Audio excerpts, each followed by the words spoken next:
Hello good afternoon friends, कैसे हैं आप लोग? क्या हाल है सभी लोगों का? चलिए आज हम लोग बात करने वाले हैं। कल हमारा जो था रिलीजन पे जो टॉपिक था वो हमने टॉपिक खत्म कर लिया है। आज हम लोग बात करेंगे लिटरेचर के ऊपर और फिलॉसफी के ऊपर में। लिटरेचर और फिलॉसफी भी आपके एग्जामिनेशन में बहुत ज़्यादा इंपॉर्टेंट है। हालांकि कुछ फिलॉसफी तो हमने रिलीजन के आस्पेक्ट में ही कवर कर लिया, लेकिन कुछ एक और फिलॉसफी है जिसको हमें डिस्कस करना है, वो आज हम लोग करेंगे। तो लिटरेचर और फिलॉसफी, ये दो चीज़ों के ऊपर आज हम लोग बात करने वाले हैं। सो फटाफट सभी लोग कनेक्ट हो जाइए और हो सकता है तो क्लास को जितना हो सकता है प्लीज शेयर कर दीजिए। जितने भी लोग हैं प्लीज शेयर इट मैक्सिमम, ठीक है? सो हाय पवन यादव, प्रवीण, कृणाल, अलीशा, ट्रिगर भाई। ओके, बाप रे कैसा भयानक नाम है। स्वागत करो भाई ट्रिगर भाई का। हाय टू एवरीवन गाइस, ट्रिगर भाई का स्वागत किया जाए, ठीक है? सो सभी लोग आ गए, चलिए आ जाइए। टीनी झा एंड एवरीवन, ठीक है? कंचन जोशी, चलिए। सो चलिए आ जाइए, फटाफट लोग कनेक्ट हो जाएं, फिर हम लोग अपनी क्लास को बात आगे शुरू करते हैं। तो आप लोग सभी लोग मुझे देख पा रहे हैं? मैं ऑडिबल और विजिबल हूं? मुझे देख और सुन पा रहे हैं सभी लोग? गुड आफ्टरनून प्रवीण, परिहार, टीनी झा। बस एक बार मुझे बता दीजिए कि मैं आपके लिए ऑडिबल और विजिबल दोनों हूं। Good afternoon everyone.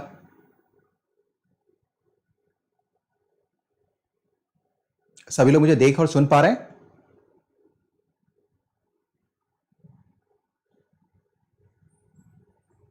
देख और सुन पा रहे हैं मुझे?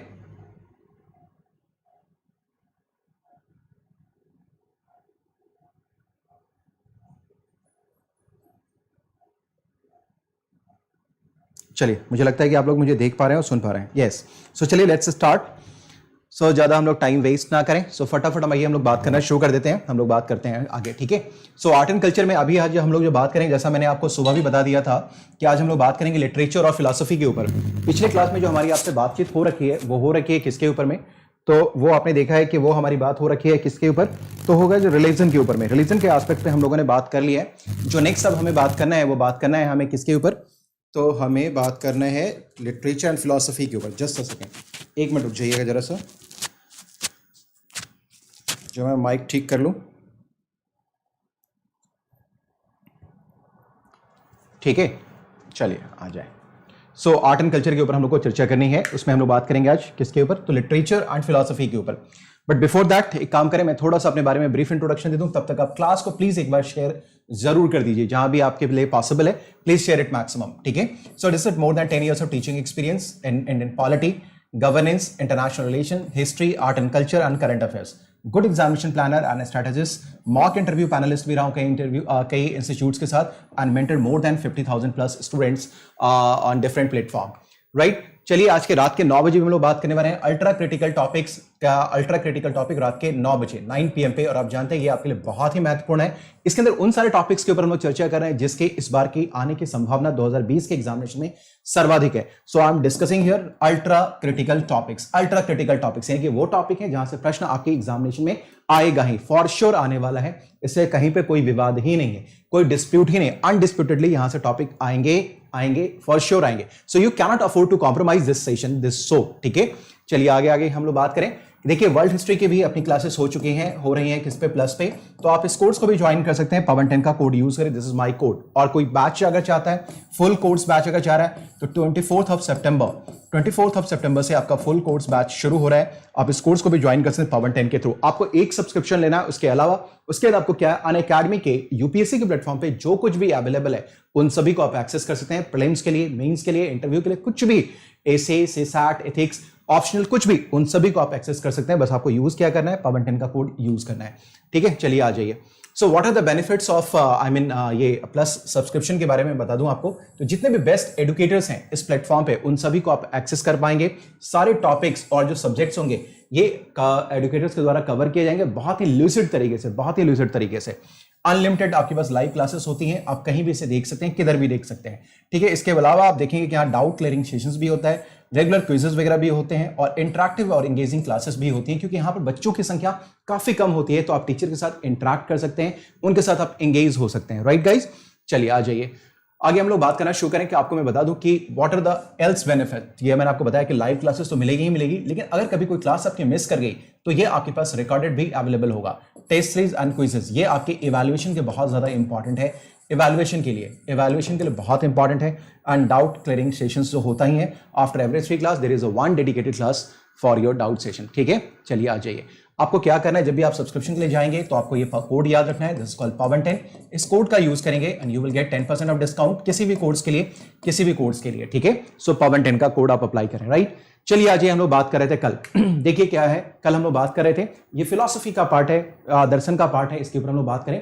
पुरुषार्थ के ऊपर हमारी चर्चा हो रही थी। पुरुषार्थ के ऊपर में आपको बताया था मैंने कि हिंदू धर्म में किसी भी जो व्यक्ति है, कोई भी इंडिविजुअल है, उसका एकमात्र ऑब्जेक्टिव है कि लाइफ में क्या करना, मोक्ष प्राप्त करना, ठीक है ना। और ये पॉसिबल है, दिस इज इसके बारे में बताया गया है कि जो क्या है मोक्ष प्राप्त करना, ठीक है।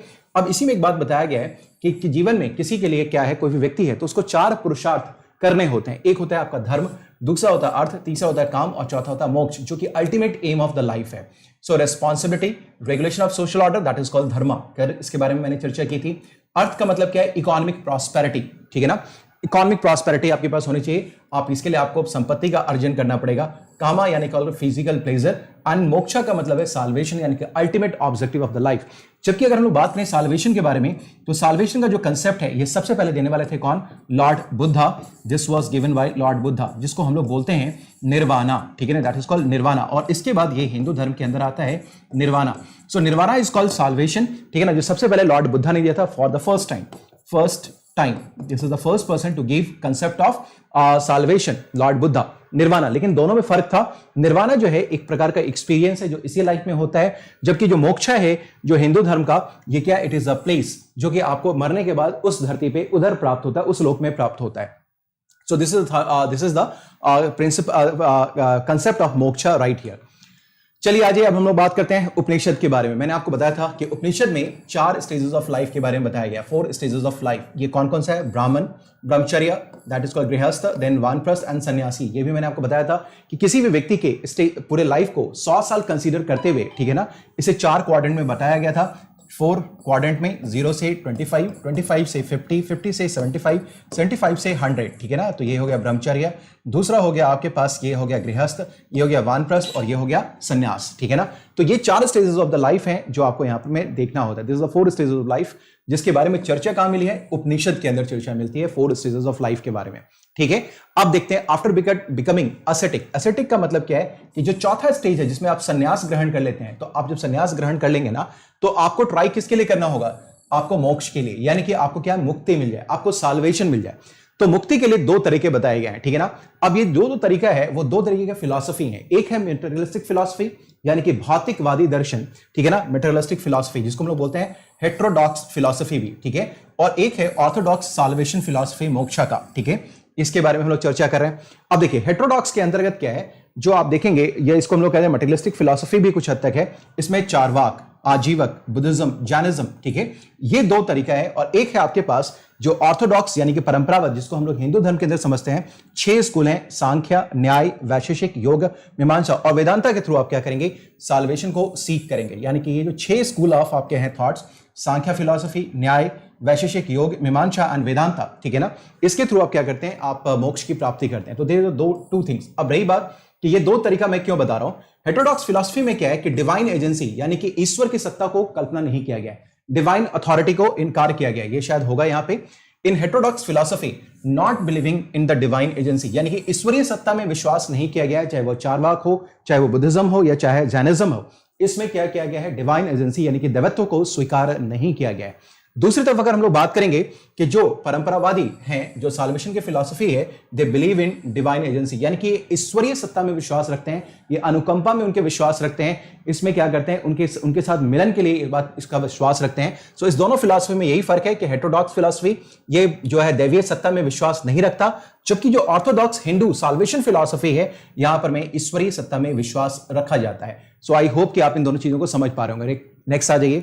So this was the philosophy. अभी हम लोग को फिलॉसफी के बारे में फिर से बात करना होगा कि जो भी वेदांग हैं, वेदांग के बारे में, उनके बारे में चर्चा करेंगे हम लोग, ठीक है। ये लेकिन हम लोग लास्ट में बात करेंगे, लेकिन उससे पहले हमें थोड़ी चीजों को समझना होगा लिटरेचर के एस्पेक्ट पे। तो इसमें से हम लोग वैदिक लिटरेचर के बारे में बात करना शुरू करते हैं, क्योंकि जो वैदिक लिटरेचर है दैट इज क्वाइट इंपॉर्टेंट, जो अक्सर आपके एग्जामिनेशन में पूछा जाता है। सो अब देखते हैं क्या है, जो वेदास के बारे में अगर हम लोग बात करें, तो वेदास जो है ना, said to have pass through verbal transmission from one generation to the next, ठीक है।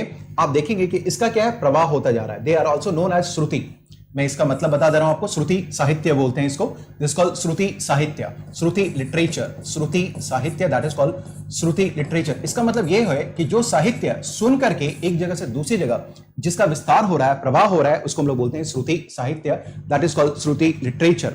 अब हम बात करें वैदिक लिटरेचर में तो 4 चीजें होती हैं, 4 वेदास, जिनका ऋग्वेद, सामवेद, यजुर्वेद एंड अथर्ववेद, और इसका जो मंत्रा टेक्स्ट है each of them Veda is called Samhita. ठीक है, अब ये देखिए क्या है, हम लोग वैदिक लिटरेचर के बारे में थोड़ी सी चर्चा कर लें हम लोग। ठीक है,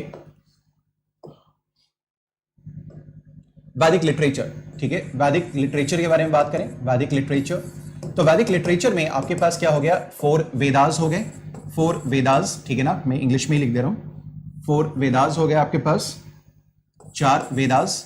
इन सभी वेदों को समझने के लिए इनके ब्राह्मण होते हैं, ब्राह्मण यहां पर में कोई जाति नहीं है, ब्राह्मण क्या है यहां पर में, ये एक लिटरेचर है। देन इनके आरण्यक्स होते हैं, आरण्यक्स होते हैं, एंड देन आपके पास होता है उपनिषद, दैट इज कॉल्ड उपनिषद। ठीक है, इन सभी को मिलाकर के हमारे यहाँ क्या बनता है, वैदिक लिटरेचर बनता है। यानी कि जो वैदिक लिटरेचर की कल्पना करते हैं उसमें 4 वेद, इनके ब्राह्मण, इनके आरण्यक और उपनिषद, इन सभी को मिलाकर के क्या बनता है, आपका वैदिक साहित्य बनता है। 4 वेदों में अगर हम लोग चर्चा करें तो चारों वेद में आप देखेंगे क्या, हमारे पास है ऋग्वेद, हमारे पास है सामवेद, यजुर्वेद और अथर्ववेद। ठीक है, अब इसमें आप जान लीजिए कि ये भी आपको ध्यान में रखना है कि कई बार ये एग्जामिनेशन में पूछा गया है कि जो पहले 3 वेद हैं इनको बोलते हैं वेद त्रयी, वेद त्रयी बोलते हैं, यानी कि इनकी जो पवित्रता होती है वो सबसे ज्यादा होती है। और इसमें जो अथर्ववेद है, इसमें आगे हम लोग चर्चा भी करेंगे, इसके अंदर क्या होता है कि नॉन आर्यन एलिमेंट्स की ज्यादा प्रमुखता होती है, जैसे जादू, टोना, चिकित्सा आदि के बारे में, जो कि नॉन आर्यन एलिमेंट्स है, इसलिए इसको इतना पवित्र नहीं माना गया जितना कि इन तीनों वेदों की पवित्रता है, इसलिए इसको वेद त्रयी के दायरे से बाहर रखा गया है। ठीक है, अब इनके पास जितने भी हैं आप देखेंगे कि जो ऋग्वेद है, सामवेद है और यजुर्वेद है, जो अथर्ववेद है, इन सबों के अपने ब्राह्मण ग्रंथ, आरण्यक और उपनिषद हैं। और इन सभी ग्रंथों को मिलाकर, चाहे वो वेद हो, उनके ब्राह्मण हो, आरण्यक हो, उपनिषद, इन सबों को मिलाकर के किसकी रचना की जाती है, तो वैदिक साहित्य की रचना की जाती है। यहां 1-2 चीजें और भी समझ लीजिए। यहां देखेंगे वैदिक साहित्य की श्रृंखला में आप ये देख पा रहे होंगे कि ये जो है ये सबसे अंत में लिखा गया, एट द एंड इसकी रचना हो रही है, यानी कि अंत में हो रही है। इसका मतलब ये हो रहा है कि यहां पर जाकर वेदों का अंत हो रहा है, इसलिए उपनिषद को वेदांता भी कहा जाता है, यानी कि एंड ऑफ वेदांता कहा जाता है। एक बात और, इस सब के बारे में डिटेल में भी हम लोग चर्चा करने वाले हैं जो एग्जामिनेशन में इंपॉर्टेंट है। उसके बाद हम लोग बात करें अरण्यक के बारे में, तो ये जो वर्ड है अरण्यक, ठीक है ना, अरण्यक जो शब्द है इसके बारे में मैं थोड़ी सी चर्चा कर दूं आपके लिए वो भी आप समझ लें कि क्या है अरण्यक। अब ये देखेंगे ये जो अरण्यक शब्द है ना, एक शब्द है संस्कृत में, दैट इज कॉल्ड आरण्य। ये आरण्य से मिलकर बना हुआ है, जिसका मतलब होता है फॉरेस्ट, जंगल, इसलिए इस अरण्यक को बोलते हैं हम लोग फॉरेस्ट बुक, यानी कि वैसे साहित्य जिनकी रचना जंगलों में की गई, these are called forest books। ठीक है, so this is called forest book। ठीक है सर, ठीक है। सो अरण्यक आप समझ पा रहे हैं, उपनिषद समझ पा रहे हैं, ब्राह्मणार्थ समझ पा रहे हैं, 4 वेदास समझ पा रहे हैं। अब इन सभी के बारे में ये जितने भी हैं साहित्य, इसको वापस मैं आपको एक बार बता दूं कि ये सब के सब क्या है, वैदिक साहित्य हैं। अब इनके बारे में थोड़ी डिटेल हम लोग अपने पास रख लेंगे, तो जो लिटरेचर का काम है वो हमारा लगभग हो जाएगा वैदिक साहित्य के बारे में। ठीक है, चलिए आ जाइए हम लोग बात कर लेते हैं फिर आगे। ये देखिए, अच्छा एक चीज और भी है यहां जो मैं बता रहा था आपसे, अभी ये जो साहित्य है, जो वैदिक साहित्य है, यहां पर होता है क्या है कि ये गुरुजी बैठे होते हैं, गुरुजी बैठते हैं, वृक्ष के नीचे बैठे रहे, ठीक है, समझ पा रहे हैं। इनके पास कई शिष्यगण बैठे होते हैं, शिष्यगण बैठे होते हैं, ठीक है, सभी लोग। अब गुरुजी ने कुछ भी बोला तो ये लोग सुन करके अपने पास, इनके पास ज्ञान का प्रवाह होता रहता है। इसलिए जो वैदिक साहित्य है इसको बोला गया श्रुति, यानी कि सुनकर, that is called shruti sahitya, that is called shruti literature. यानी कि जो वैदिक है, जो वैदिक साहित्य है, इनको हम लोग श्रुति लिटरेचर भी बोलते हैं, श्रुति साहित्य भी बोलते हैं, that is called shruti literature. यानी कि इसकी जो परंपरा है, यहां से जो गुरुजी ने ज्ञान दिया उसको लोग बच्चे सीखेंगे, सीख करके एक जगह से दूसरी जगह डिसेमिनेट होता चला जाता है, इसका प्रवाह होता है, that's why it is known as shruti literature, shruti साहित्य इसको हम लोग बोलते हैं। ठीक है, चलिए, और इसके अंदर जो भी हाइम्स हैं उनको बोलते हैं Samhita, that is called Samhita, right. चलिए आ जाइए। So Vedas are said to have pass through one verbal transmission. सो ये वर्बल ट्रांसमिशन दिख रहा है आपको, from one generation to the other to the next, ठीक है, therefore they are known as shruti sahitya, that is called shruti literature. अब इसके अंदर 4 वेदास हो गए, ठीक है, चारों वेद के अंतर्गत मंत्र हैं, मंत्रार्थ टेक्स्ट हैं, और each of the Veda is called Samhita. यानी कि जो मंत्र हैं, जो मंत्र के साहित्य हैं, इनको हम लोग क्या बोलते हैं, संहिता बोलते हैं, संहिता बोलते हैं, right guys. So it's a good one. फटाफट चलिए हम लोग बात करें। अब आइए हम लोग बात करते हैं थोड़ा सा श्रुति साहित्य के बारे में, श्रुति लिटरेचर के बारे में। तो देखिए, जैसा मैंने आपसे बताया है कि जो श्रुति साहित्य का मतलब है सुन करके, जिस साहित्य का निर्माण किया गया और उसे एक जगह से दूसरी जगह फैलाया गया, that is called shruti sahitya. ये describe the sacred text which comprises of Vedas, Brahmanas, Aranyakas and Upanishad. ठीक है, so shruti sahitya is canonical consisting of revelation and unquestionable truth that is considered eternal। और इसके अंदर सर्वोच्च सार्वभौमिक सत्य के बारे में चर्चा की गई है जो क्या है, शाश्वत है, which is eternal, जिसको माना जाता है शाश्वत है, यानी कि इसके ऊपर कोई भी चैलेंज नहीं है, that is all agreed, ये विदाउट अनचैलेंज है, so it is eternal और शाश्वत है। काफी ये जब से ये सृष्टि है तब से ये सत्य एग्जिस्ट कर रहा है। so this is the objective of this श्रुति साहित्य। ठीक है, स्मृति लिटरेचर के बारे में हम लोग बात करते हैं। Whereas the word Smriti literally means to be remembered। स्मृति का मतलब होता है योर मेमोरी। आपकी जो स्मृति का मतलब है that is your call memory, यानी कि आप सुन करके जिसको आप याद रखते हैं, ठीक है ना, means remembered, which is supplementary and may change over the time, जो कि समय के साथ क्या होता है, बदलता भी जाता है। क्योंकि हो सकता है आज आपने मुझे कुछ बातें कही, मुझे कुछ बहुत सारी बातें याद रही, लेकिन उससे कुछ बातें हो सकती हैं कि मैं भूल जाऊं। तो जो स्मृति साहित्य होता है ना, जो स्मृति साहित्य वो क्या है, उसमें कुछ बदलाव संभव है। यानी कि जो ज्ञान पहले आया है वो मैंने सुन करके अपने पास रखा, फिर मेरे द्वारा किसी और ने सुना, उसने अपने पास सुन करके रखा, तो हो सकता है इसमें कुछ कुछ बदलाव, कुछ कुछ परिवर्तन आते रह रहे हैं। सो इसका मतलब क्या है कि जो स्मृति साहित्य है वो समय के साथ इसमें बदलाव आपको दृष्टिगोचर होंगे। आप you can underline that. So smriti literature is the entire body of the post Vedic classical Sanskrit literature and consist of Vedanga, shad darshan, Puranas, itihasa, Upaveda, तंत्रास, अगम्स and उपांग्स। ठीक है, तो इन सबों को हम लोग बोलते हैं क्या, इसको हम लोग बोलते हैं स्मृति साहित्य। अगर आप ये देखेंगे तो इसका मतलब क्या हो गया कि आप हायरार्की अगर देखें या क्रोनोलॉजिकल ऑर्डर देखें तो आपके पास पहले श्रुति साहित्य है, श्रुति है, एंड देन आपके पास स्मृति है, स्मृति साहित्य है, स्मृति। सो फर्स्ट इज योर श्रुति साहित्य एंड देन इज योर स्मृति साहित्य। ठीक है, तो ये आप याद रखेंगे। और एक होता है सूत्रा, जो जनरली हम लोग क्या कहते हैं कि जो बुद्धिज्म और जैनिज्म के बुक है दैट इज कॉल्ड सूत्रा। तो श्रुति, स्मृति एंड सूत्रा साहित्य, ये आपको याद रखना होगा। ठीक है, स्मृति साहित्य में ये सारे के सारे आ गए, षड दर्शन सारा का सारा आ गया आपका, पुराणास आ गए, इतिहास आ गया, उपवेद, तंत्र, अगम एंड उपांग्स आ गए। अब आइए ब्राह्मणास के बारे में हम लोग बात करते हैं। मैंने आपसे बताया था कि जो वैदिक लिटरेचर है इसको समझने के लिए हमारे पास ब्राह्मण है, हमारे पास आरण्यक्स है, हमारे पास उपनिषद है। तो हम लोग ये जो है एक तरीके जैसे कि हम लोग जब पढ़ाई करते हैं स्कूल कॉलेजेस में, तो आपने देखा होगा साइड बुक्स होती हैं कि जो भी टेक्स्ट बुक होता है, जो ओरिजिनल टेक्स्ट बुक होता है, उसको अंडरस्टैंड करवाने के लिए कई पब्लिकेशन अपने क्या करते हैं, सिंपल वर्जन में उसी टेक्स्ट को क्या करती है, प्रिंट करती है, ताकि वो इजी लैंग्वेज में बच्चों तक समझ में आ जाए। तो जो वेदास हैं, जो वेदों का रहस्य है, जो मिस्ट्रीज है, जो उसके अंदर की फिलॉसफी है, उसको आसानी से समझने के लिए हमारे पास क्या है, ब्राह्मण, आरण्यक और उपनिषदों की रचना की गई है। तो पहले हम लोग बात करते हैं ब्राह्मणास के बारे में। ये क्या करता है, जो ब्राह्मण्स हैं, जो ब्राह्मण साहित्य हैं, ये एक्सप्लेन करता है, किसको एक्सप्लेन करता है, हाइम्स ऑफ द वेदास, यानी कि वेदों के जितने भी मंत्र हैं, जो हाइम्स हैं, उसको ये क्या करता है, उसको एक्सप्लेन करने का काम करता है। और ये सारे के सारे जो लिखे गए हैं ये प्रोज में लिखे गए हैं, that is not in poetry. ठीक है ना, so these are written in prose, it's written in the form of prose. ठीक है, अब इसके अंदर देखेंगे कि various sacrifices and rituals have been discussed in the Brahmanas. इसके अंदर कई यज्ञों की चर्चा की गई है, कई प्रकार के रिचुअल्स की चर्चा की गई है ब्राह्मणों के अंतर्गत। सो इसका मतलब क्या हो गया, जो ब्राह्मणास हैं वो मंत्रों की को क्या करते हैं, एक्सप्लेन करते हैं, विस्तृत करते हैं।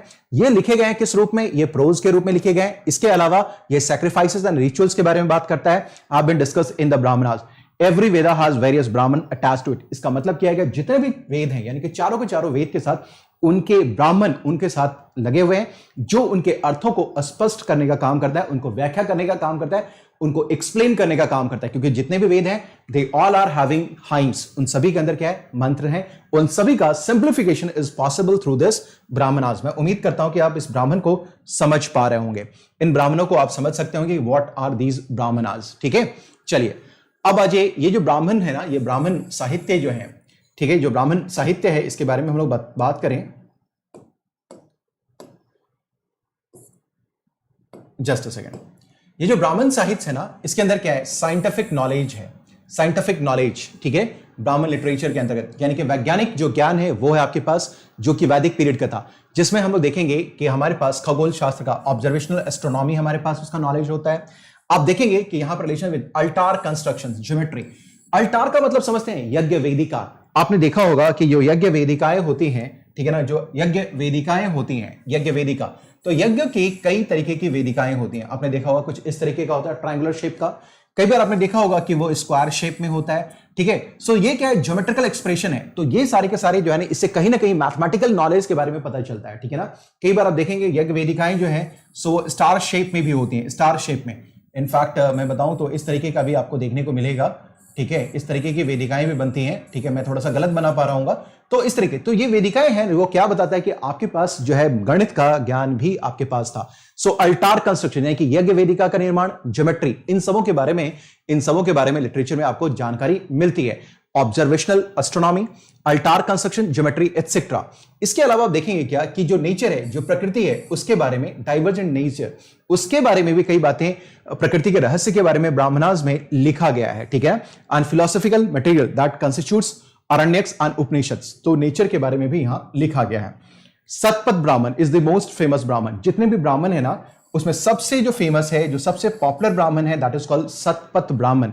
और ये इतना इंपॉर्टेंट है कि इसमें ही विदेह, माधव और एग्रीकल्चर रिचुअल्स के बारे में बताया गया। अब ये मैं बताऊं कि ये क्या है, ये कहानी क्या है। विदेह, माधव एंड एग्रीकल्चर रिचुअल्स, इसकी कथा यहां दी गई है। दरअसल क्या है, मैं इसको आपको बताना चाहूंगा, एक्सप्लेन थोड़ा करना चाहूंगा कि देखिए, आपको ये मालूम होगा कि जब आर्यंस आए, जब आर्य यहां आते हैं, आर्यन यहां आते हैं, तो आर्यन क्या थे, ये पैस्टोरल थे। पैस्टोरल इनकी इकोनॉमी थी, ठीक है ना, पैस्टोरल इकोनॉमी थी। इनके पास क्या था कि ये तो ट्राइबल थे, ट्राइब्स थे, दे वर ट्राइबल इन पर्सन, ठीक है। इसका मतलब क्या है कि जो आर्यंस है, this was the band of the people, ये लोगों का समूह था, बैंड ऑफ पीपल था, जो क्या कर रहा है, मवेशी लेके एक जगह से दूसरी जगह मूव करता है। लेकिन आप देखेंगे क्या कि जैसे उत्तर वैदिक काल में आ गया, उत्तर वैदिक काल में हम लोग बात करें, लेटर वैदिक पीरियड में, तो इन आर्यंस ने क्या किया कि फॉरेस्ट को कट करना शुरू कर दिया। और इनका जो इकोनॉमी था, ये पैस्टोरल इकोनॉमी, ये अर्ली वैदिक एज से इस समय आकर के ये क्या हो गया, एग्रीकल्चर डोमिनेट करना शुरू कर गया, ठीक है ना, एग्रीकल्चर, ठीक है ना। अब एग्रीकल्चर जब हो गया, तो इस समय आप देखेंगे क्या कि पूरा का पूरा जो लैंड है वो डेंसली फॉरेस्टेड है, डेंसली फॉरेस्टेड है। इसका मतलब क्या है कि अगर एग्रीकल्चर करना है तो फॉरेस्ट को क्या करना होगा, कट करना होगा, हटाना होगा, समाप्त करना होगा, इनको एंड करना होगा। इसका मतलब क्या है कि आपको एग्रीकल्चरल लैंड की जरूरत होगी, आपके पास कृषि भूमि की आवश्यकता होगी, ठीक है ना। और किसी भूमि की आवश्यकता के लिए जरूरी है कि या तो पेड़ों का सफाया किया जाए या इनको जलाया जाए, ठीक है। अब देखते हैं, एक बात और भी समझिए कि आपको यह मालूम होगा कि अर्ली वैदिक पीरियड में आप देखेंगे कि अपर गंगा कोर्स में आपको दिखाई देगा कौन, ऋग्वैदिक एक्टिविटी। लेकिन जैसे उत्तर वैदिक काल में आएंगे तो आप देखेंगे कि इनका एक्सपेंशन आर्यंस का मिडिल गंगा वैली में होना शुरू हो जाएगा, मिडिल गंगा की तरफ ये मूव करेंगे, मिडिल गंगेटिक वैली में, गंगा वैली में ये मूव करना शुरू करेंगे, आएंगे इस तरफ, ठीक है। इसका मतलब क्या है कि जो आर्यन का एक्सपेंशन है, आप देखेंगे क्या कि आर्यन का जो विस्तार हो रहा है वो पूरब की तरफ हो रहा है। ये नॉर्थ वेस्ट में आ रहे हैं, यहां रख रहे हैं, लेकिन इनका विस्तार जो है धीरे धीरे गंगा के कोर्स के हिसाब से ये ईस्ट की तरफ हो रहा है, ठीक है। अब इतनी बातें अगर समझ गए तो आप इस कहानी को समझिए। जो विदेह माधव की कहानी है, इसमें क्या कहा गया है, ये गंडक नदी जिसको कि सदा नीरा बोला गया है, उसके किनारे विदेह माधव क्या है कि वो अग्नि को अपने मुख में लेकर के पूरे के पूरे जंगलों को जलाना शुरू करता है। जंगलों को जलाने का मतलब क्या है कि वो क्या करेगा, जमीन को खाली करेगा, वहां पर कृषि हो पाएगी। इसीलिए ये जो सतपथ ब्राह्मण है उसमें विदेह माधव की कथा दी गई है और इसमें एग्रीकल्चर को लेकर के रिचुअल्स के बारे में चर्चा की गई है, यानी कि कृषि के रिचुअल्स के बारे में, मंत्रोच्चारण के बारे में चर्चा की गई है। सो सतपथ ब्राह्मण इज क्वाइट इंपॉर्टेंट। कई बार आपके एग्जामिनेशन में पूछा गया है कि सतपथ ब्राह्मण के अंतर्गत गया विदेह माधव की कथा या जो कहानी है वो कहां दी गई, दैट इज इन सतपथ ब्राह्मण। और इसमें क्या दिया गया है, तो एग्रीकल्चर रिचुअल्स के बारे में बताया गया है, ठीक है। क्योंकि जो राहुगण और ये जो है विदेह माधव, वो क्या करें, अग्नि को लेकर के सदा नीरा के किनारे जाकर जंगलों को साफ करेंगे, उनको जलाते जाएंगे और एग्रीकल्चर लैंड को तैयार करेंगे जिसके ऊपर में कृषि संभव हो पाएगी। इतनी बातें क्लियर है। अगर इतनी बातें क्लियर है तो फटाफट हम लोग आगे बढ़ते हैं, हम लोग अपने लक्ष्य की तरफ आगे मूव करें, ठीक है। चलिए आइए, अब आइए अरण्यक के बारे में बात करते हैं। जैसा कि मैंने आपसे बताया है कि जो अरण्यक का मतलब होता है, ये एक शब्द है दैट इज कॉल्ड आरण्य, इससे ड्राइव्ड है, जिसका मतलब होता है जंगल, दैट मींस व्हाट, फॉरेस्ट। सो ये वो साहित्य हैं जिनकी रचना जंगलों में की गई। एक बार सीडीएस में पूछा गया है कि इससे कौन इसमें से फॉरेस्ट बुक है, दैट इज कॉल्ड अरण्यक, ठीक है। अब ये जो है ये बेसिकली किसके द्वारा लिखे गया है, अरण्यक, ये मेनली हर्मिट्स के द्वारा। और हर्मिट्स कौन है, and students living in the jungle. Hermits कौन है, आपको याद होगा कि जो वानप्रस्थ में जो लोग आ चुके हैं, वानप्रस्थ, जो वानप्रस्थी हैं, जो आपको बताया मैंने 4 स्टेजेस ऑफ द लाइफ, उसमें जो वानप्रस्थी हैं वो क्या है, हर्मिट्स हैं। तो ये तो वानप्रस्थी लोग इसकी रचना करेंगे, साथ ही साथ कुछ जो युवक हैं, जो छात्र हैं, जो ज्ञान प्राप्ति के लिए हैं, वो भी क्या करेंगे, अरण्य का निर्माण करेंगे। क्योंकि ये लोग कहां होते हैं, गुरुकुल में होते हैं, शिक्षा प्राप्त कर रहे होते हैं, और गुरुकुल जनरली जंगलों में होता है। इसका मतलब क्या है कि जो अरण्यक्स हैं इसकी रचना हर्मिट्स ने करी और दूसरा छात्रों ने करी जो कि जंगलों में रह रहे हैं। सो वानप्रस्थी और छात्रों के द्वारा अरण्यक का निर्माण किया गया, ठीक है। इसके बाद आप देखेंगे कि Aranyakas are the concluding portion of the Brahmanas, ठीक है, कंक्लूडिंग पोर्शंस के रूप में के जाने जाते हैं, क्योंकि इसके बाद फिलोसॉफिकल एस्पेक्ट आएगा जो कि कौन है, वो आपका उपनिषद है। So they are called forest book, ये ऐसा मैंने आपको पहले ही बता दिया। नेक्स्ट आ जाइए उपनिषद। अब ये जो उपनिषद है ना, उपनिषद, इसका मतलब ये है philosophy, these are talks about philosophy. ये बात करता है किसका, आत्मा के ऊपर, सोल के ऊपर, गॉड के ऊपर, परमात्मा के ऊपर। सो इसमें जो बातें की गई आत्मा, परमात्मा के ऊपर, महात्मा के ऊपर चर्चा की गई है। So it talks about the soul and the god, ठीक है ना, इसके बारे में यहां पर चर्चा की गई है। दूसरा मतलब क्या था, जो उपनिषद है इसका शाब्दिक अर्थ होता है उपधा का नजदीक बैठना, यानी किसके नजदीक बैठना, तो गुरु के नजदीक बैठना। If you want to learn something, अगर आपको कुछ ज्ञान की प्राप्ति चाहिए, कुछ सीखना चाहते हैं, तो आपको गुरु के नजदीक बैठना चाहिए होगा। सो इसका मतलब हो गया, उपनिषद का मतलब है to sit near guru, to sit near guru, ठीक है, near your teacher, near your guru, your guru, that is called what, that is called Upanishad, ठीक है। सो गुरु के नजदीक बैठना, दैट इज कॉल्ड उपनिषद। आत्मा परमात्मा के बारे में चर्चा करेगा। सो ये बुक किसके ऊपर लिखा गया, ये दर्शन के ऊपर लिखा गया है, that is called philosophical connotations, ठीक है। अब they come towards the end of the Vedas, यानी कि यहां पर वेदों का अंत हो रहा है, that is why it is called Vedanta, ठीक है। और आप ये देखेंगे कि उपनिषदों की कुल संख्या कितनी है, 108 है। कभी आपने गौर किया है कि जो भी लोग बुजुर्ग हो जाते हैं वो क्या करें, माला फेरने का काम करते हैं। देखा होगा आपने, बाबा दादी नाना नानी ऐसे लोगों को देखेंगे कि माला फेरते रहते हैं, ठीक है। और जो माला होती है उसके अंदर 108 मोतियां होती हैं। 108 मोतियों का मतलब क्या है कि ये जो व्यक्ति, जो आदमी माला फेर रहे हैं, ठीक है ना, माला फेरना समझ पा रहे होंगे, जो कि 108 मोतियों से मिलकर के बना हुआ है, ठीक है ना, जो 108 मोतियों से मिलकर के बना हुआ है, ठीक है। ये 108 उपनिषदों का ज्ञान अपने अंदर ले रहा है, ओम ओम करके, यानी कि सर्वस्व ज्ञान अपने अंदर समाहित कर रहा है। इसलिए जो उपनिषद है इनकी कुल संख्या 108 रखी गई है, ठीक है। चलिए आ जाइए, आई होप कि ये सारी बातें आप लोग समझ पा रहे होंगे, आपके लिए ये बेनिफिशियल होगा। सो उपनिषद आर दिस, ठीक। ओल्डेस्ट उपनिषद जो है, जो सबसे पुराना Upanishad, that is called Brihadaranyaka Upanishad, Brihadaranyaka Upanishad. Concept of Upanishad is atma, atma और ब्रह्म, यानी कि ईश्वर के बारे में बात की जाती है, ये मैंने आपको बताया। इसको मेजरली एक्सप्लेन किया गया थ्रू फिलॉसफी इन उपनिषद। सो आत्मा और ब्रह्म का मिलन यहां पे बताया गया है। अब देखिए, आपको मैंने कल बताया था कि 4 आश्रम होते हैं। 4 आश्रम के बारे में कल मैंने जिक्र किया था कि उपनिषदों में 4 आश्रमों की चर्चा मिलती है। वो 4 आश्रम कौन है, ब्रह्मचर्य, गृहस्थ, वानप्रस्थ और आप जानते हैं सन्यास। इसमें जो है, इस बात को फिर याद रखिए, यहां फिर से ये इंपॉर्टेंट है आपके लिए, वो याद रखना कि जो आश्रम व्यवस्था है, ये मेरी बात समझिए, जो आश्रम व्यवस्था है, आश्रम सिस्टम है, आश्रम व्यवस्था, ठीक है ना, यानी कि जो आश्रम सिस्टम है इसकी स्थापना कब होती है, स्थापना यानी कि एस्टैब्लिशमेंट कब होगा, दैट वुड बी इन उत्तर वैदिक काल, उत्तर वैदिक काल।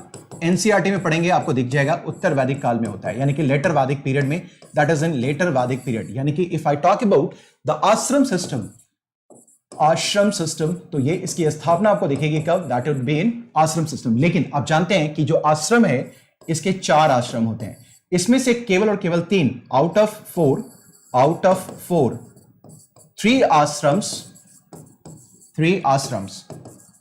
आश्रम्स established, याद रखिएगा सर, पीटी के लिए इंपॉर्टेंट है।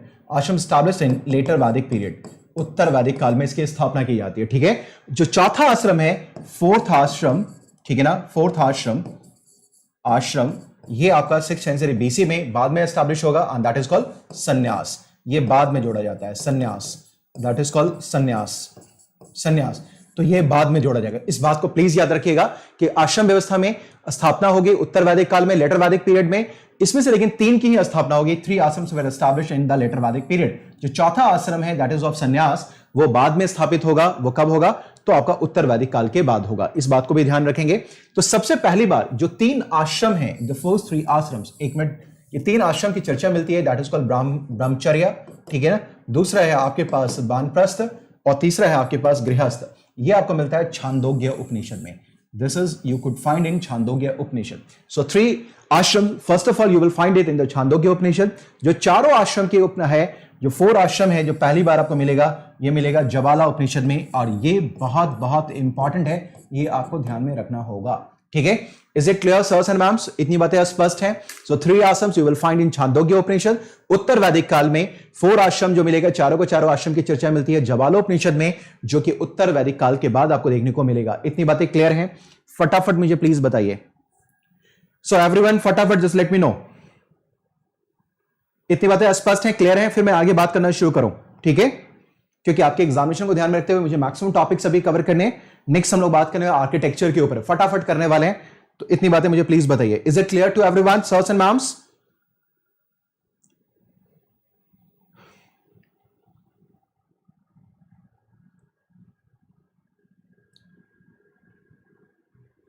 प्रकट हो जाए सभी लोग, जितने भी दीनदयाल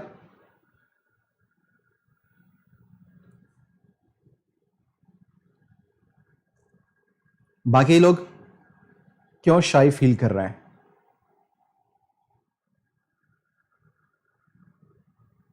सभी लोगों को समझ में आ रहा है?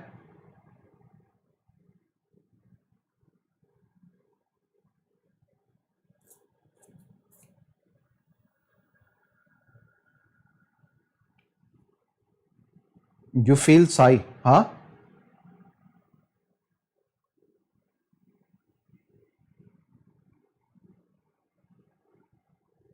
1 बजे वीरू। इतनी बातें क्लियर हैं? फटाफट बताइए अभी।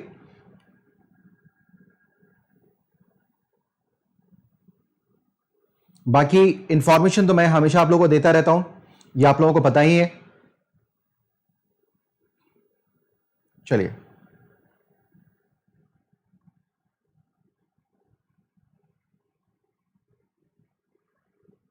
चलिए, ओके, चलिए आ जाइए सभी लोग, फटाफट आ जाइए। नेक्स्ट आ जाइए, हम लोग बात करें अब। आज ये जो उपनिषद है उसमें एक उपनिषद है आपके पास, मुंडकोपनिषद। मुंडकोपनिषद, ठीक है ना? अब याद रखेंगे, एक है मुंडको, ये मुंडक उपनिषद, ये है मुंडक। एक है मांडुक्य, मांडुक्य, ठीक है? एक है मांडुक्य, ठीक है, उपनिषद, मांडुक्य उपनिषद, उपनिषद। एक वन इज मांडुक्य उपनिषद, एक है आपके पास मुंडकोपनिषद, ठीक है? तो मुंडकोपनिषद जो है ना, इससे हमारा जो है नेशनल टैगलाइन लिया गया, दैट इज कॉल्ड सत्यमेव जयते, जिसका मतलब होता है सत्य की सर्वथा विजय हो, ट्रुथ ट्रियम्फ्स।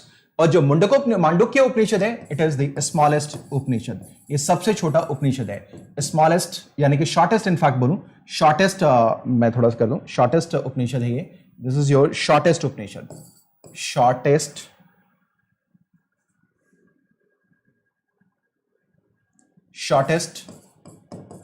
उपनिषद है। This is called shortest Upanishad, shortest Upanishad, ठीक है? ये कुछ बेसिक इंफॉर्मेशन है जो आपको इन साहित्यों के बारे में अपने पास ध्यान से रखना होगा। शॉर्टेस्ट उपनिषद है, ठीक है?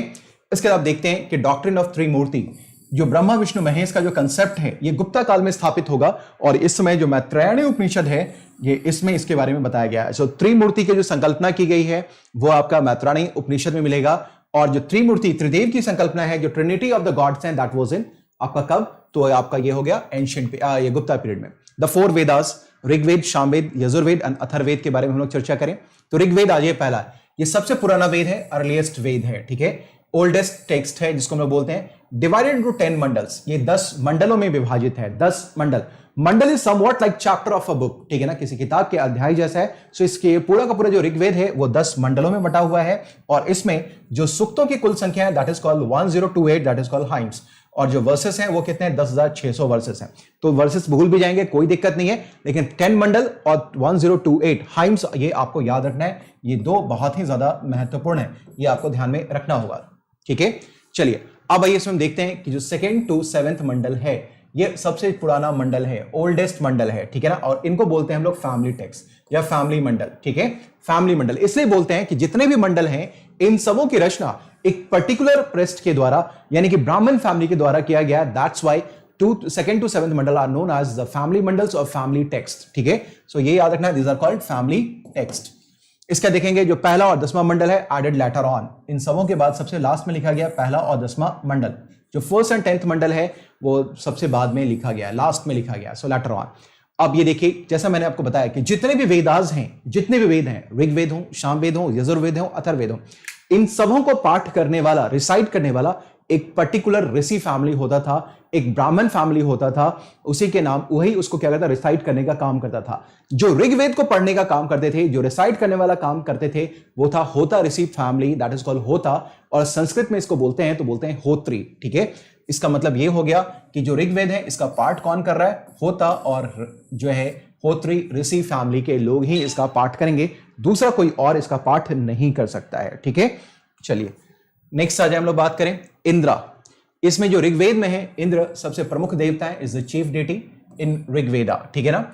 गायत्री मंत्र आप जानेंगे कि ये भी मिलता है, कहां से मिला है, ये गायत्री मंत्र जो मिला है ये आपको ऋग्वेद से मिला है, और इसकी रचना किसने की है, विश्वामित्र ने की है, और ये कहां है, ये आपका थर्ड मंडल के अंदर है। So Gayatri mandala compose by Vishwamitra in third मंडल।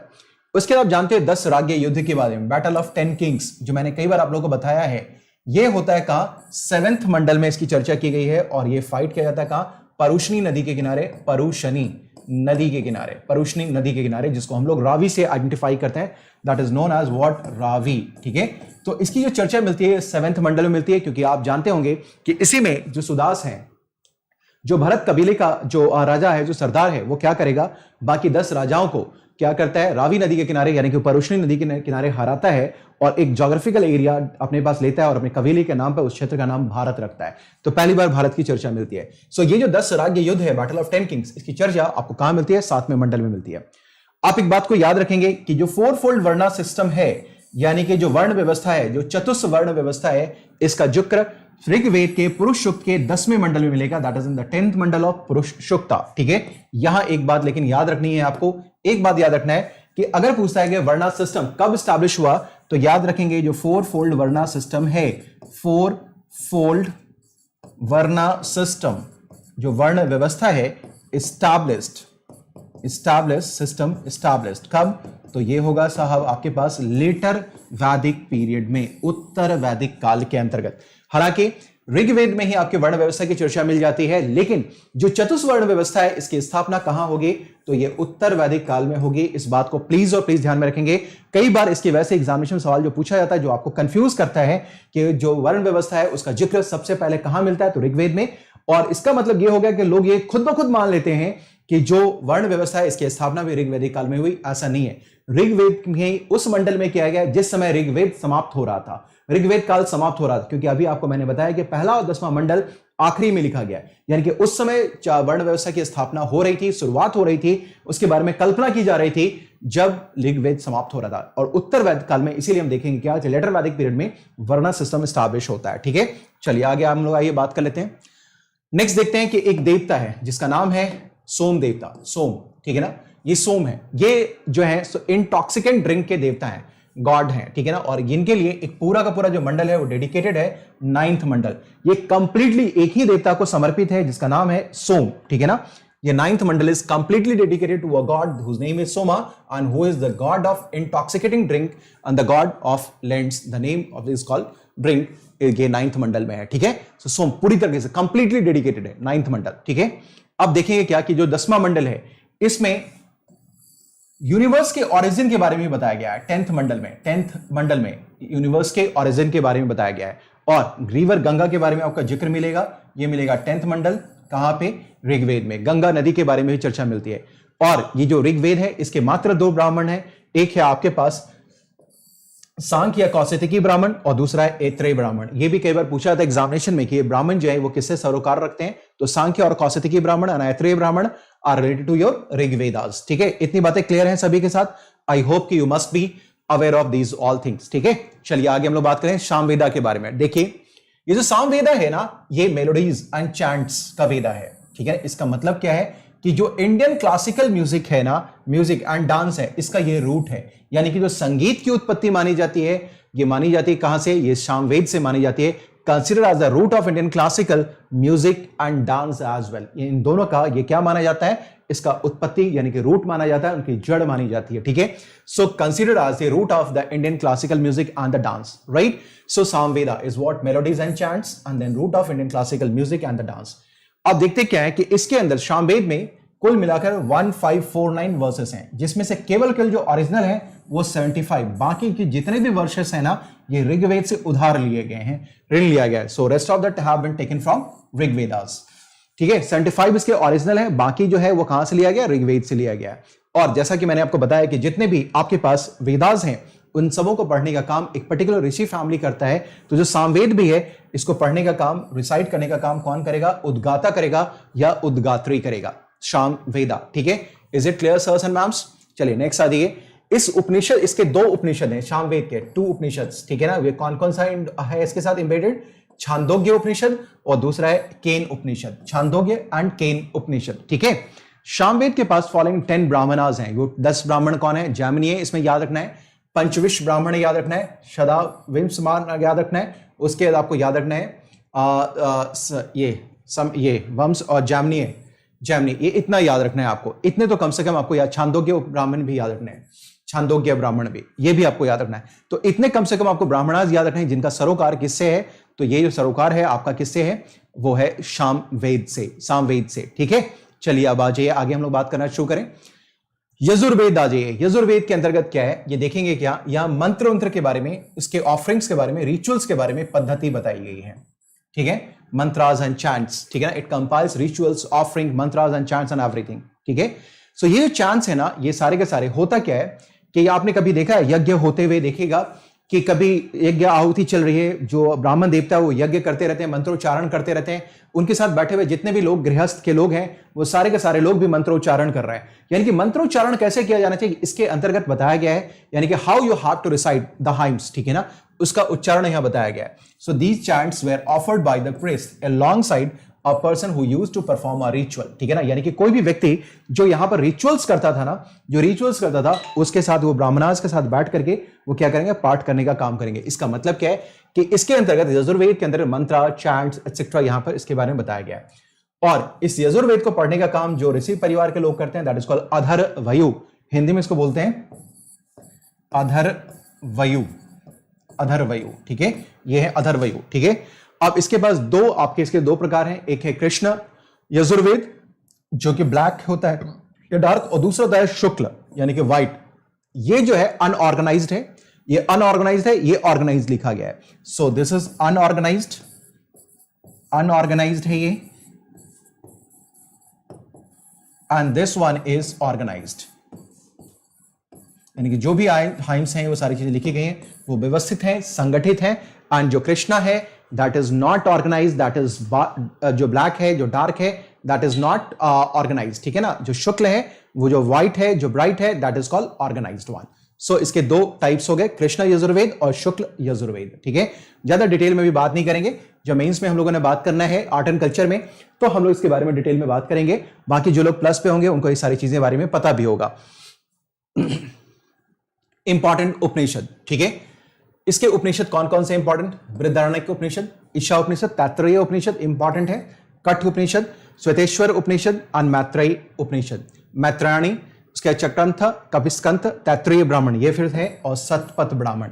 ये इतने जो ब्राह्मण है यजुर्वेद के, ये आपको याद रखना है। सीधा सरोकार पूछ लेता है कि इस ब्राह्मण का संबंध किस वेद से है। ठीक है, चलिए अब आ जाइए आगे हम लोग बात करें अथर्ववेदा।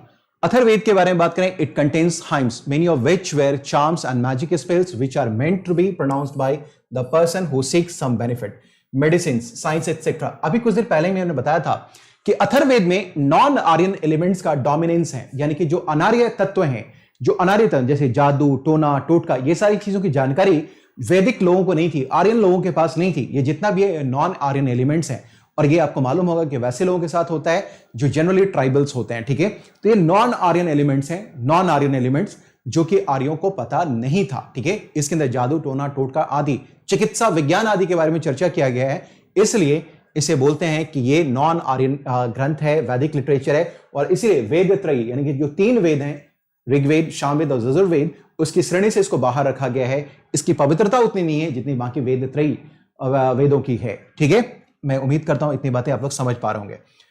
अब ये that's why it is not in Veda त्रयी।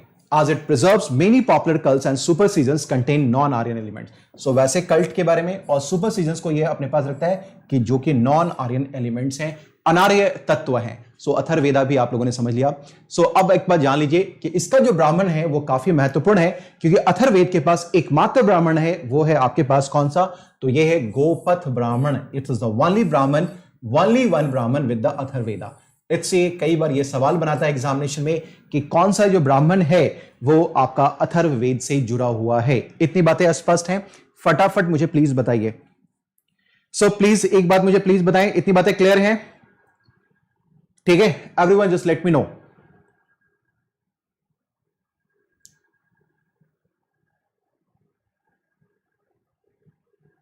सो सभी लोग समझ पा रहे हैं ये? मुझे प्लीज बताइए, इतनी बातें डन है?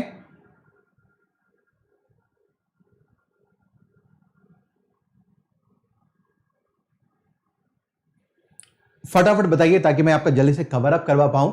इतनी आपके लिए हमेशा मैं केयर करता रहता हूं, क्या इंपॉर्टेंट है, कहां करंट में इंपॉर्टेंट है, कहां आपके लिए ट्रेडिशनल इंपॉर्टेंट है, वो मैं हमेशा आपके लिए सोचता रहता हूं, करता भी रहता हूं. लेकिन आपका सहयोग अपेक्षित रहता है, लेकिन आप लोग सहयोग देने में पीछे हो जाते हैं. ठीक है, फटाफट जितने भी लोग देख पा रहे हैं प्लीज, आपकी इतनी रिस्पॉन्सिबिलिटी बनती है यार, दोस्तों भाई मेरे.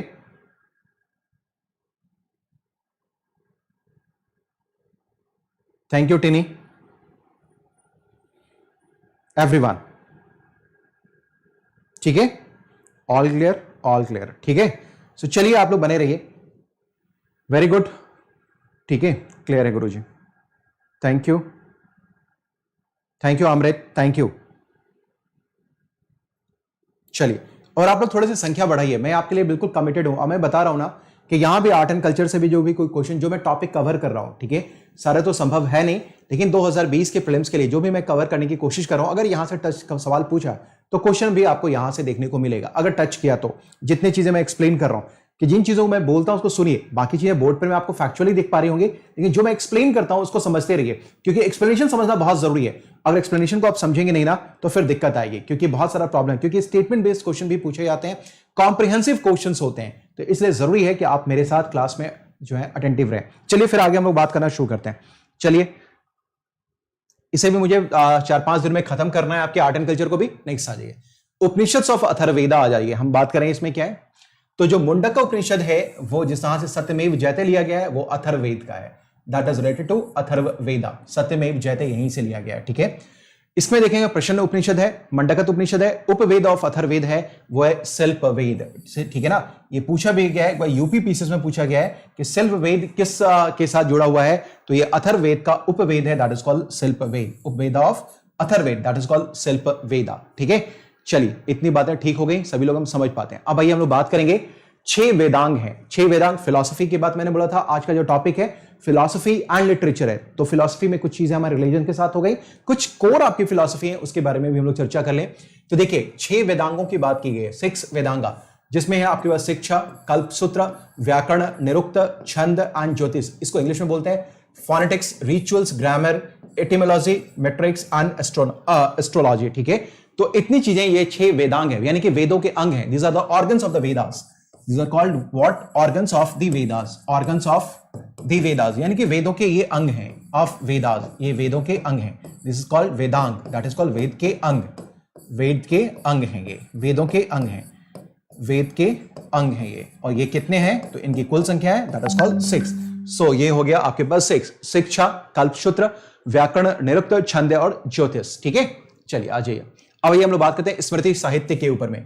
मैंने आपको बताया ना, स्मृति जो सुनकर रिमेंबर करके याद रखा जा सकता है, जिसमें कुछ परिवर्तन है, जो ओरिजिनल आइडिया है उसमें कुछ परिवर्तन ओवर द टाइम आपको देखने को मिलेगा. ठीक है, सो स्मृति साहित्य के बारे में हम लोग बात करें तो आप देखेंगे कि इसमें है मनुस्मृति, जो जनरली प्री गुप्ता पीरियड का लिखा गया है. फिर याज्ञवल्क्य स्मृति प्री गुप्ता पीरियड का है. नारद स्मृति गुप्ता पीरियड का है, जिसमें जो है प्राशर स्मृति है गुप्ता पीरियड का. उसका बृहस्पति स्मृति है गुप्ता पीरियड का, और कात्यायन स्मृति है, ये है भी आपका गुप्ता पीरियड का. So this are called the smriti sahitya. इसका मतलब क्या है कि आपने देखा कि आपके पास पहले क्या आ गया, आपने देखा श्रुति साहित्य, फिर आपने देखा सूत्र साहित्य, फिर आपके पास है स्मृति साहित्य. सूत्र फिर स्मृति, तो स्मृति में आपके पास ये सारे के सारे हैं जो आप देखेंगे इन जनरल आपको प्रीडोमिनेंटली ये गुप्ता पीरियड या उसके बाद दिखाई देते, गुप्ता पीरियड में दिखाई देते हैं, और हालांकि इसकी शुरुआत प्री गुप्ता पीरियड में ही हो जाती है, यानी कि उत्तर मौर्योत्तर काल के अंदर। ठीक है, अब आइए पुरानास के बारे में हम लोग बात करें। देखिए कि जो पुरानास है ये 18 है, 18 इन नंबर। ठीक है ना, इसमें जो सबसे पुराना है वो है आपके पास मत्स्य पुराण, ये सबसे पुराना है, पुराना पुराण है, is the oldest Puranic text. ठीक है ना, Matsya Purana. Puranas describe the genealogy of the various royal dynasties, यानी कि जो राज्यवंश है ना, जो राज्यवंश होते हैं, ये राज्यवंश के बारे में यानी कि वंशावली को एक्सप्रेस करता है रॉयल डायनेस्टी को, दैट इज कॉल्ड पुराण। सबसे पुराना जो पुराण है आपके पास वो है मत्स्य पुराण। इनकी कुल संख्या हो गई कितनी, 18। ठीक है ना, चलिए आज Orthodox stream of the philosophy, इसके बारे में हम लोग बात करें। Orthodox stream of the philosophy जो कल हम लोग बात कर रहे थे, इसी में आता है आपके पास कौन, षड दर्शन, जो हमें बात करना है। 6 ऑर्थोडॉक्स फिलॉसफी, 6 ऑर्थोडॉक्स फिलॉसफी कौन कौन सा है, मैंने आपको बताया था ना कि 2 तरीका है मोक्ष प्राप्त करने का, साल्वेशन का। एक था आपके पास जो है हेटेरोडॉक्स सेक्ट का, जिसमें बुद्धिज्म, जैनिज्म, चारवाक एक्सेट्रा थे, आजीवक्स वगैरह, और दूसरा था आपके पास ऑर्थोडॉक्स फिलोसॉफिकल ट्रेडिशन, जिसमें हमें षड दर्शन के ऊपर बात करना है, that is called shad darshan, that is called shad darshan. Shad का मतलब 6, दैट इज कॉल्ड फिलोसफी, यानी कि 6 फिलोसफी के बारे में बात हो रहा है, that is called what, 6 philosophy. What are these 6 philosophy? Right guys? So it is called 6 philosophy. ठीक है, चलिए, so इतनी बातें हो गई। आप लोग अपना प्यार बनाए रखिए, तो मैं आप लोगों को फिर इकोनॉमी भी पढ़ाऊंगा, साइंस टेक भी पढ़ाऊंगा, you don't worry for that, just give me an opportunity. अगर आप लोगों ने अपना सहयोग बनाए रखा तो ठीक है, आपको ये लगेगा कि केवल और केवल मैं पॉलिटी नहीं, पॉलिटी के अलावा मैं हिस्ट्री भी पढ़ा सकता हूं, आपको इकोनॉमी भी पढ़ा सकता हूं, साइंस एंड टेक भी पढ़ा सकता हूं। नहीं यहाँ पढ़ाऊंगा तो आपको मैं क्या कहते हैं स्पेशल क्लासेस में पढ़ाऊंगा, बट पढ़ाऊंगा जरूर। ठीक है, बस अपना कॉन्फिडेंस बनाए रखिए। और आपको ये मेरा छिपा हुआ टैलेंट शायद नहीं पता चल पा रहा होगा, छिपा हुआ टैलेंट नहीं बोलूंगा, इट्स थोड़ा सा इट्स अ रॉन्ग वर्ड, मतलब कि आपके लिए मैं पूरी तरीके से काम कर सकता हूं, I can do with your जो भी आपकी एक्सपेक्टेशन है उस लेवल को मैच किया जा सकता है, वी कैन डू दिस। चलिए नेक्स्ट आ जाए, ये है सांख्य, योगा, न्याय, वैशेषिक, मीमांसा और वेदांता। ये these are the 6 philosophy. Samkhya philosophy आपको याद है ना, अलार कलाम महात्मा बुद्ध के गुरु, Yoga, then Nyaya, then Vaisheshika, then Mimamsa and then Vedanta. ठीक है, these philosophical tradition accept the Vedas as an authoritative an important source of knowledge. और जो वेदांग है ना, वो वेदों की महत्ता को स्वीकार करते हैं, ऐसे सोर्स ऑफ नॉलेज मानते हैं, ठीक है ना, और अपने लिए इंपॉर्टेंट सोर्स ऑफ नॉलेज मानते हैं, और इसको अथॉरिटेटिव टेक्स्ट के रूप में स्वीकार करते हैं। यानी जो वेदांग हैं वो वेद को क्या मानते हैं, वो स्वीकार करते हैं। ठीक है, सभी लोग समझ पा रहे हैं ये?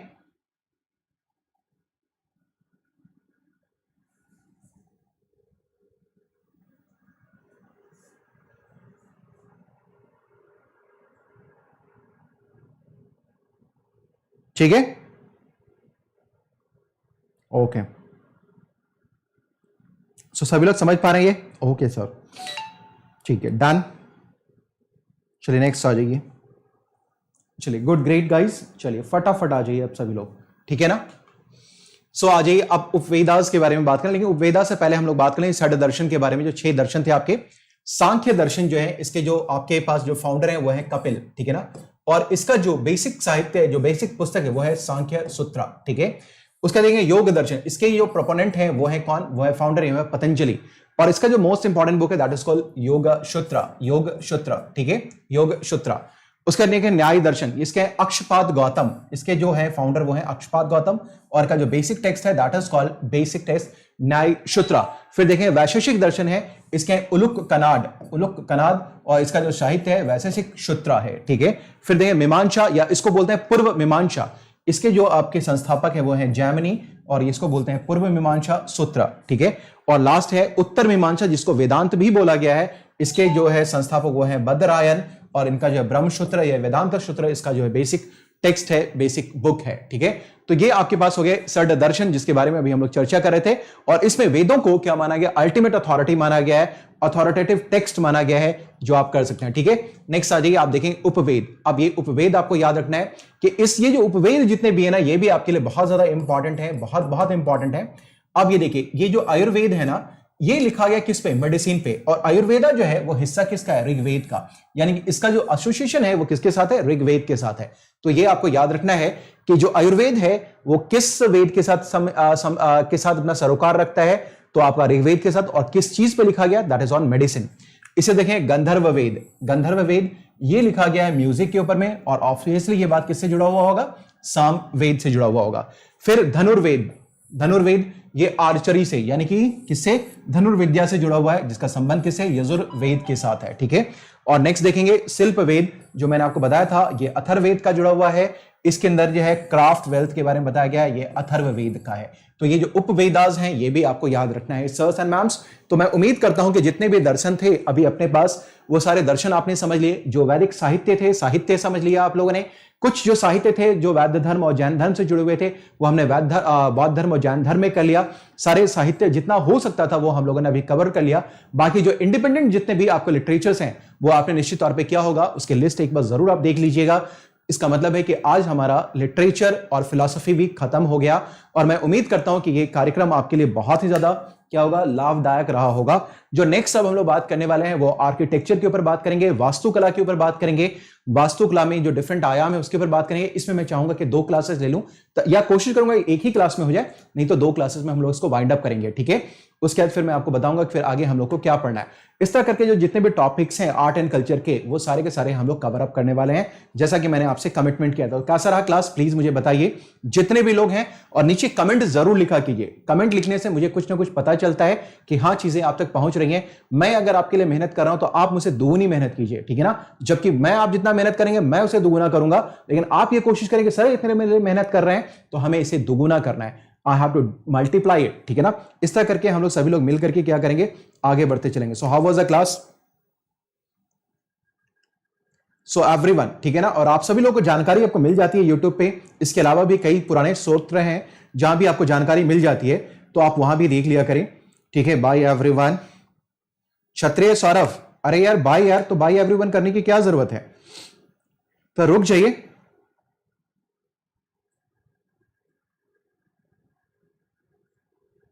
कृणाल,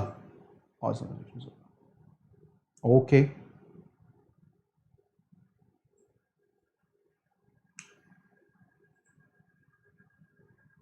बिल्कुल पढ़िए। मैंने बोला है कि जो लोग भी 2020 के लिए हैं, मेरा एक फाउंडेशन बैच शुरू हो रहा है, आप लोग उसको बिल्कुल ज्वाइन कर लीजिए। जितने भी लोग हैं मैंने आप लोगों को बता रखा है, बट आप लोग समझते नहीं है, ठीक है ना। आप ये जान लीजिए कि 24 सितंबर से 24 सितंबर से एक पूरा का पूरा बैच कोर्स शुरू हो रहा है। बैच कोर्स जो कि 2 साल का है, 2 इयर्स कोर्स है ये।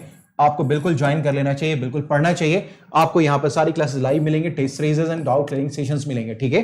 और आपके पास दोनों ऑप्शन है, प्लस का भी और आइकॉनिक का भी, आप जो भी चाहे वो ले सकते हैं। और ये मेरे पास जो है, ये मेरा कोड है आपके पास पवन 10 का, आप इस कोड को अप्लाई करेंगे, आपको ये चीजें आपको यहां पर मिल जाएंगी। आप बिल्कुल ज्वाइन करिए, बिल्कुल पढ़िए। देखिए समय कभी किसी का वेट नहीं करता है, आपको समय को पकड़ना पड़ेगा। समय को किसी ने नहीं पकड़ा है, समय हाथ में ऐसे पकड़ेंगे हाथ से निकल जाएगा। समय बहुत बड़ी पूंजी होती है, इसको गंवाइए मत, इस पर काम कीजिए। अगर आपने आईएएस का सपना देखा है तो उसको पूरा कीजिए, इसके लिए मेहनत कीजिए, तन मन धन। आपको लगता है पैसा देना पड़ेगा, हर कुछ आप फ्री, जितना हम लोग हो सकता है। मैं अपना ईमानदारी के साथ पूरा प्रयास कर रहा हूं, लेकिन आपको जो भी आपको कर लगता है कि अगर यूट्यूब पे कर सकते हैं, सारी चीजों को यूट्यूब पे कीजिए। अगर आपको लगता है कि नहीं मुझे टाइम बाउंड मैनर में समय से पहले सारी चीजों को करके रिवाइज करके रख लेना है, तो निश्चित तौर पे आपको प्लस पे आना चाहिए। आपके पास आइकॉनिक का भी प्लेटफॉर्म है। आइकॉनिक का 1 ईयर का फी है 64,000, 2 ईयर का आपके पास है 99,000, ठीक है ना। पवन 10 का कोड अप्लाई करेंगे, 10% आपको डिस्काउंट मिल जाएगा, ठीक है। किसी भी कोर्स पे लिए आप जाएंगे आपको 10% का डिस्काउंट मिल जाएगा। अगर आप प्लस पे आते हैं तो 1 ईयर का 44,000, 2 ईयर का 64,000 है, यहां भी आपको 10% का डिस्काउंट मिल जाएगा। So you should join it, ठीक है ना। समय को पहचानिए, काम कीजिए, देखिए आपके साथ आप सारी चीजें हम लोग को देखे रहे कि कितना बेस्ट करने की कोशिश कर रहा हूं। और इसका मतलब ये नहीं कि आप मेरे कोड के थ्रू आएंगे तो बाकी आप किसी को नहीं पढ़ पाएंगे। अनअकैडमी यूपीएससी पे के प्लेटफॉर्म पे जितने भी टीचर्स अवेलेबल हैं, सैकड़ों टीचर्स अवेलेबल हैं, आप उन सभी को एक्सेस कर सकते हैं, उन सभी के साथ आपकी पढ़ाई लिखाई हो सकती है। सो मिलते हैं, चलिए नेक्स्ट क्लास में। आज शाम के 4 बजे क्लास नहीं ले पाऊंगा कुछ कारण से, ठीक है। रात के 9 बजे मिलते हैं। Till then bye bye, take care everyone with lots of love and blessings, enjoy your day, have a great day ahead, bye, take care.